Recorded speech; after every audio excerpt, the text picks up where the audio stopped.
सत्संगत जी बड़े प्रेम और सत्कार से कहना जी धन निरंकार जी। दास की एक छोटी सी विनती है, वीडियो को अंत तक देखिएगा। सत्संगत जी बिल्लियाँ अगर हम हर घर में ढूंढे तो बिल्लियाँ नजर आती है, लेकिन क्या वही बिल्लियाँ अगर रास्ते काट जाए तो क्या होगा?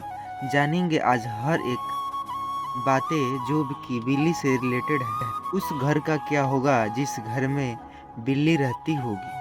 जानेंगे पूरी सच्चाई, अंत तक बने रहिएगा। अक्सर आप लोगों से पूछते हैं कि क्या भाई बिल्ली रास्ता काटती है तो क्या करें? अक्सर यही जवाब मिलता है, बिल्ली रास्ता काट रही है तो क्या हुआ, रास्ता बदल दो। अब उनको कौन समझाए कि वही रास्ता है, वहीं पे जाना है काम से। अब करे तो क्या करें? सत्संगत जी, पुराणों के अनुसार ग्रंथों में लिखा गया है कि बिल्ली राहु का संकेत है। सब एक ही है, भगवान एक है, लेकिन इनका अलग अलग अनेकों रूप है। जिसे कोई शिव मानता है, कोई निरंकारी मानता है, नाम पे सतगुरु मानते हैं। वहीं पे बात करते हैं तो बिल्ली राहु का संकेत होती है। संगत जी बड़े ही विस्तार से समझेंगे, एक कहानी के माध्यम से जरा गौर से सुनिएगा। बीच में छोड़ के जाने की हिम्मत न कीजिएगा, क्योंकि आधा अधूरा ज्ञान बहुत ही ज्यादा घातक होता है। किसी के मुंह से आप सुने भी होंगे। चलिए कहानी की तरफ चलते हैं। एक गांव में संत सदानंद जी का आश्रम था, जहां लोग अपनी समस्याओं का समाधान पाने और आध्यात्मिक शांति के लिए सत्संग में आते थे। एक दिन एक युवा व्यापारी राजेश, जो बहुत ही परेशान था, सत्संग में पहुंचा।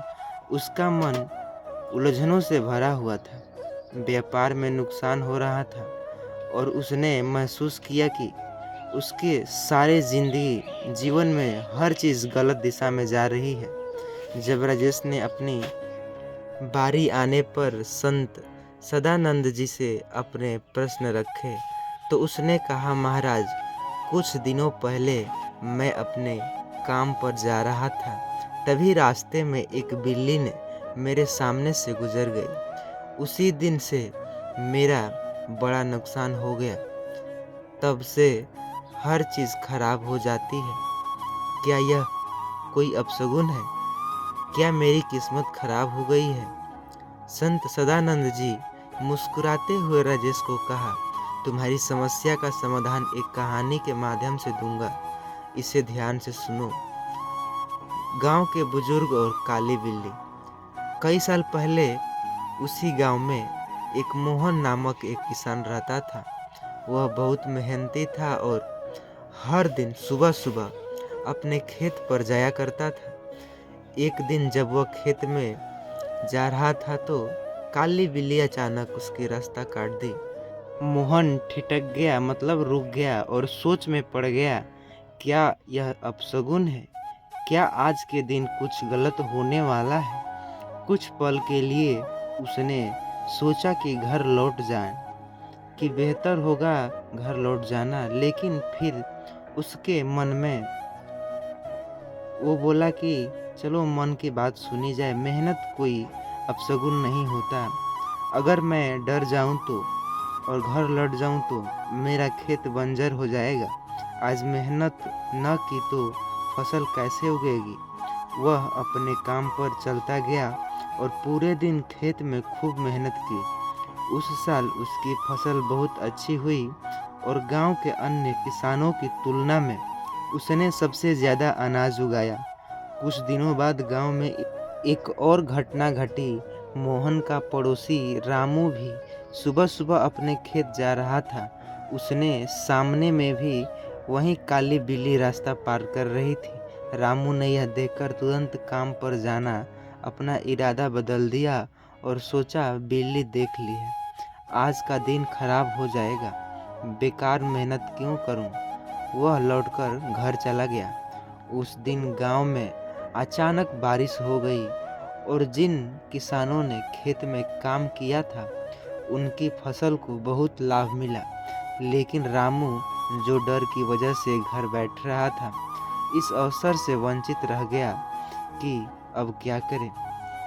सत्संग का संदेश यह होता है कि इतनी बात सुनने के बाद संत सदानंद जी ने राजेश की ओर देखा और बोला, देखो, रास्ते में बिल्ली का सामने से गुजर जाना अपने आप में अच्छा या बुरा नहीं होता।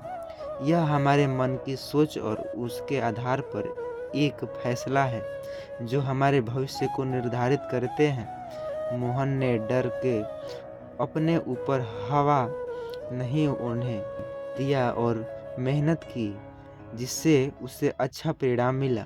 वहीं रामू डर से शंकाओं में व्यस्त हो गया और घर बैठ गया। उस वजह से आप देख सकते हैं अवसर वो खो दिया।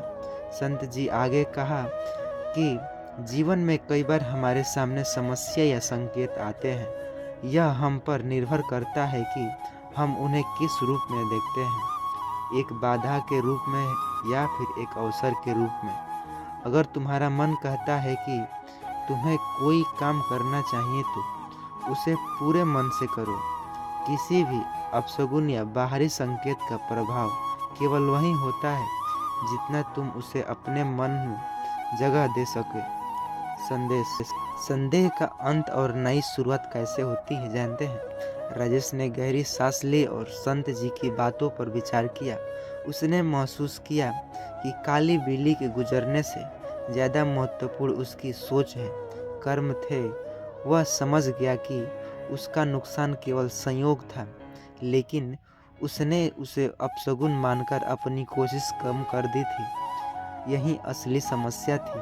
संत सदानंद जी ने अंत में कहा, संकेत के माध्यम से केवल वे तुम्हारे मन की परीक्षा लेते हैं, लेकिन तुम्हारी सफलता तुम्हारी मेहनत और विश्वास पर निर्भर करता है, न कि उन संकेतों पर जो मनुष्य कार्य और धर्म के प्रति अडिग रहता है वह हमेशा सफल हो जाता है, चाहे रास्ते में कितनी भी बिल्ली क्यों न गुजरे। राजेश ने संत जी के चरणों में प्रणाम किया और मन में ठान लिया कि अब वह किसी भी डर से नहीं डरेगा, वहम को अपने जिंदगी में जगह नहीं देगा।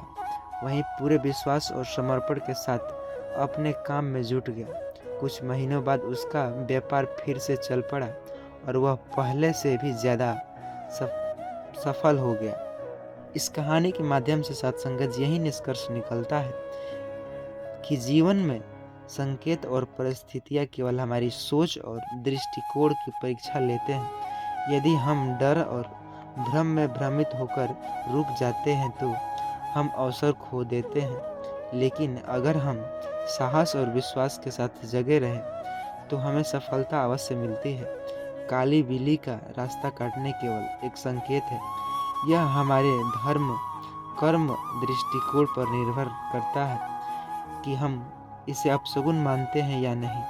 जीवन में सफल वही होता है जो संकेतों से विचलित नहीं होता और अपने लक्ष्य की ओर निरंतर बढ़ता रहता है। सत्संगत जी, आशा करता हूँ आपको यह बहुत ही जानकारी अच्छी लगी होगी, तो आप अपने महात्मा जनों के पास शेयर कीजिएगा व्हाट्सएप के माध्यम से, या फिर अपने दोस्तों के पास शेयर कीजिएगा व्हाट्सएप के माध्यम से, जिन्हें उन्हें भी पता चल सके कि क्या सच होता है क्या झूठ होता है।